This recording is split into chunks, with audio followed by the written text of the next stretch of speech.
მოგესალმებით მაღაზია აპაჩიდან. დღეს ჩვენ ვისაუბრებთ Aero Precision-ის M5 კარაბინებზე. ეს არის ნახევრად ავტომატური კარაბინები, რომელიც გვხვდება 308 და 6.5 კალიბრებზე.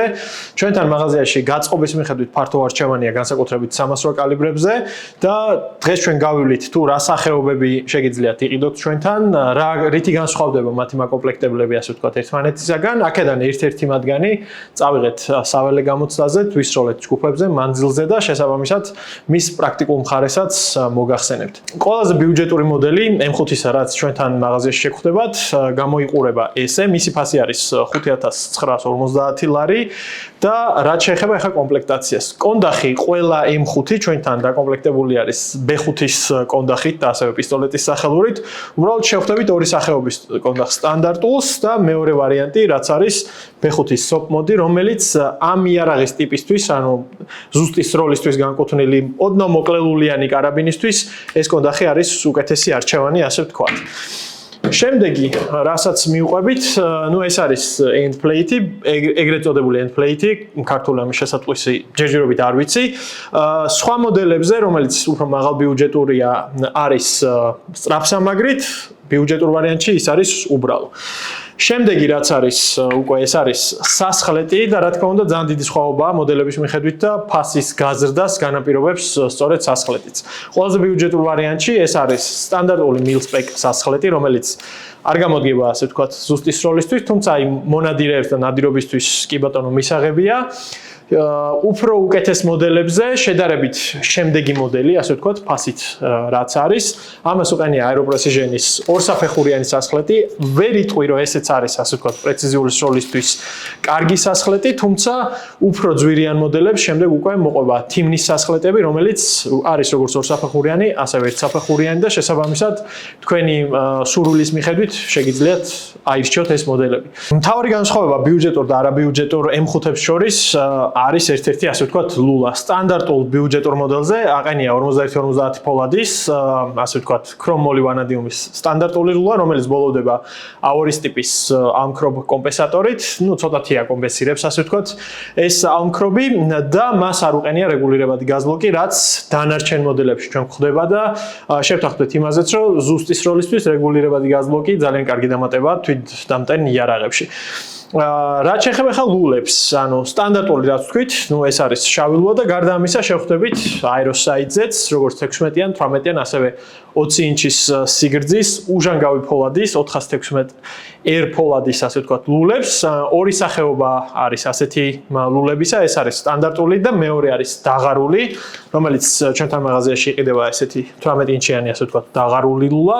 განსხვავება, არის ამ ორში ის, რომ ასე ვთქვათ, ზედმეტი ფოლადი მოკლებული აქვს დაღარულ ლულას, ამის ხარჯზე მისი დამზადება უფრო ძვირი ჭდება და შესაბამისად თვითონ ლულაც უფრო ძვირია, თუმცა ამის ხარჯზე შედარებით უფრო დამსუბუქებულია და იდეაში უზრუნველყოფს უკეთეს ვენტილაციას. ხო, შემდეგი სხვაობა, რაც არის ლულის დაბოლოება, მე ვახსენე, რომ ბიუჯეტურ შემთხვევაში ჩვენ გვაქვს სტანდარტული A2, დანარჩენ მოდელებზე გვხვდება VG6-ის, როგორც გამა, ასევე მაგალითად აქ ჩვენ გვაქვს Epsilon ალმქრობ კომპენსატორი, ალმქრობი ნაკლებად თქვია და უფრო მოხრიჭ კომპენსატორია. რაც შეეხება შიგნეულობას, შიგნეულობაში განსხვავებული, განსაკუთრებით განსხვავებული, ასე ვთქვათ, არაფერი გვხვდება, თუმცა ნახოთ ამ იარაღის საკეტი და ორი სიტყვა ვთქვათ მასზე.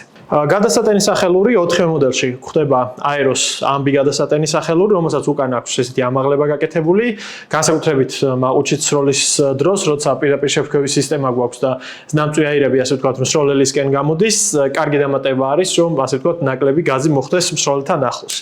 რაც შეეხება საკეტს, დაბეჭდვა აქვს კარგად გაკეთებული და თქვენს ყიდვის წინ აუცილებლად შეამოწმეთ, იმიტომ რომ ზოგადად ქარხნულად ეს ბოლტები ძალიან კარგად არის დამზადებული და რაც შეეხება შიდა მხარეს, განსხვავებით 556-ის მოდელისგან, 300-ის მოდელები, ასე ვთქვათ, ეს დამჭერი ჭილები, საჩერი ჭილები, ქართულად რო ვთქვათ, არის არა მოხსნადი, რაც უზრუნველყოფს იმას, რომ ჩვენ ველზე იარაღს გაწმენდის დროს, დაშლის დროს ამ ნაწილს არ დავკარგავთ და შესაბამისად ეს, რა თქმა უნდა, უფრო მოსახერხებელია. დაშლის კუთხით იშლება იდენტურად როგორც იშლება, ასე ვთქვათ, 556-ის საკეტი ჯგუფიც და ნუ წინ არის სტანდარტული ეჟექტორი და ექსტრაქტორი.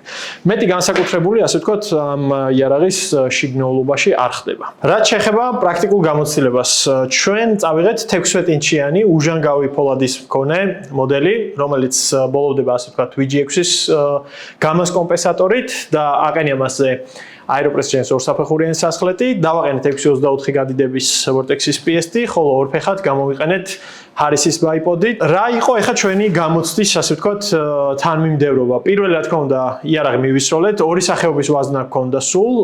ეს იყო GG-ის 155 გრეინიანი Sierra-ს თავიანი და 175 გრეინიანი Sierra-ს თავიანი ვაზნები. ვისროლეთ ჯგუფებზე, 155-იანები ვისროლეთ განსაკუთრებით ბევრი, ასე ვთქვათ, ჯგუფებზე და ძალიან კარგი შედეგია ჩვენ ამ ლულამ. ლულის დათვალიერების დროსაც, რა თქმა უნდა, ეს არ მქონდეს ის მოლოდინი რაღაც $10,000-იანი იარაღში ვიყურებით, თუმცა თვითონ ამ უჟანგავი ლულის, ასე ვთქვათ, პროფილს რო გავხედავთ, ძალიან კარგად არის ის დამზადებული და შესაბამისად შედეგებიც ჰქონდა ძალიან კარგი. ანუ საერთოდ ნახევრად ავტომატურ ზუსტის როლის კარაბინებზე თუ შაშხანებზე მიღებულია, რომ სიზუსტის სტანდარტი უნდა იყოს, ასე ვთქვათ, 1 მოა. 1 მოა 100 მეტრზე დაახლოებით 3 სანტიმეტრი. ჩვენ შემთხვევაში, როცა მე დიდზე ჯგუფებს ნახავთ, ჩვენ შემთხვევაში 4 მორტყმა 3 სანტიმეტრზე ნაკლებიც კი ქონდა რამდენიმე, თუმცა ერთი ყოველთვის იყო გაქცეული. ნუ აქ რა თქმა უნდა, სროლელის ბრალიც არის, გარდა ამისა, ზოგადად ისედაც მიღებული პრაქტიკაა, როდესაც თავდაპირველად ახალი იარაღს ტესტავთ, პირველი გასროლები, პირველი რამდენიმე ათეული გასროლა, ლულის მოჯენას სჭირდება ხოლმე, ზოგს ეს სჭირდება, ზოგს ეს არ სჭირდება. ფაქტი არის ის, რომ ამ ლულას აშკარად შეუძლია ძალიან ზუსტად სროლა ამ იარაღს ამ გაწყობით. ერთი რაც უნდა გავითვალისწინოთ არის ის, რომ თავდაპირველად აირების რეგულატორი დაყენებულია უერგაზზე, ანუ საკმაოდ უხეში ექსტრაქცია ჰქონდა დაახლოებით პირველ საათზე, რადგან ამ მოდელებს მოყვება ყოველას რეგულირებადი, შესაბამისად ჩვენი ხშირად გამოყენებული ვაზნის მიხედვით შეგვიძლია უკვე ეს ამბავი დავარეგულიროთ და უფრო ნაკლები გახდეს, რა თქმა უნდა, აქედან გამომდინარე ჩვენი უკუცემა.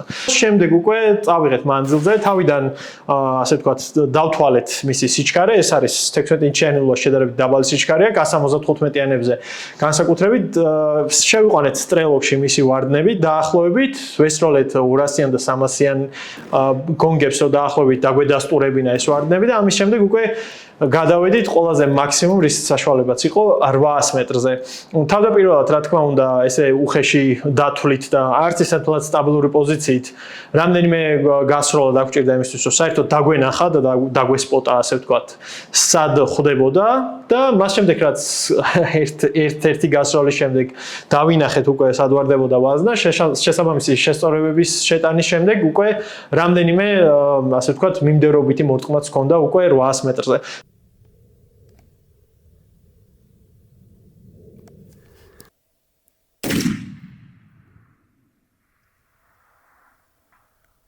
მოხდა.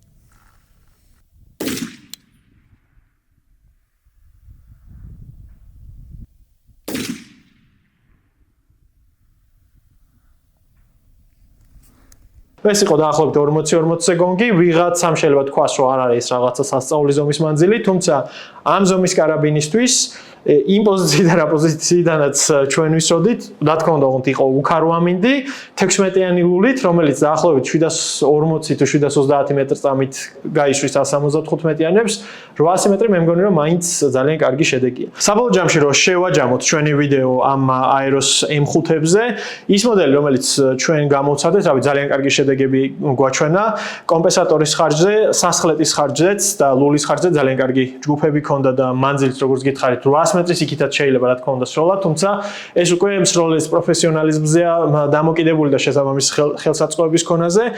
თქვენ თუ უბრალოდ აი მხოლოდ სანადიროდ გჭირდებათ ეს იარაღი, რა თქმა უნდა, მაშინ ჯობს რომ იყიდოთ ყველაზე საბაზისო მოდელი, თუ გინდათ რომ თქვენმა იარაღმა ძალიან ზუსტად ისროლოს და ასე თუ ისე ასე ვთქვათ, თუნდაც იგივე პრეციზიული სროლის შეჯიბრებზე გამოხვიდეთ, ასე ვთქვათ, ეგრეთ წოდებულ გაზგანში, ამ შემთხვევაში ჯობს უკვე ცოტა უფრო მაღალი ბიუჯეტიანი მივიყიდოთ ეს ჩვენი აეროები გაწყობილი. ნუ ტიმნის სასხლეტი ალბათ ყველაზე კარგი ვარიანტია ამ შემთხვევაში, რეგულირებადი გაზბლოკით და კომპენსატორით. შესაბამისად, უკვე თქვენზე არის დამოკიდებული 16-იან ლოს აირჩევთ 18-იანს, იმ სასხლეტს, ამ სასხლეტს თუ რა გაწყობით იყიდით უკვე ამ იარაღს. თუ მოგეწონათ ჩვენი დღევანდელი ვიდეო, მოიწონეთ და გააზიარეთ, ასევე ძალიან საინტერესო არის თქვენი უკავშირ და თქვენი გამოცდილება იმ იარაღებზე, რაზეც ასე ვთქვათ, ჩვენ ვიღებთ ვიდეოებს. დაგვიწერეთ კომენტარებში, თუ უკეთესი შედეგები იქნება განსაკუთრებით ეს არის ჩვენთვის საინტერესო და მომავალ შეხვედრამდე.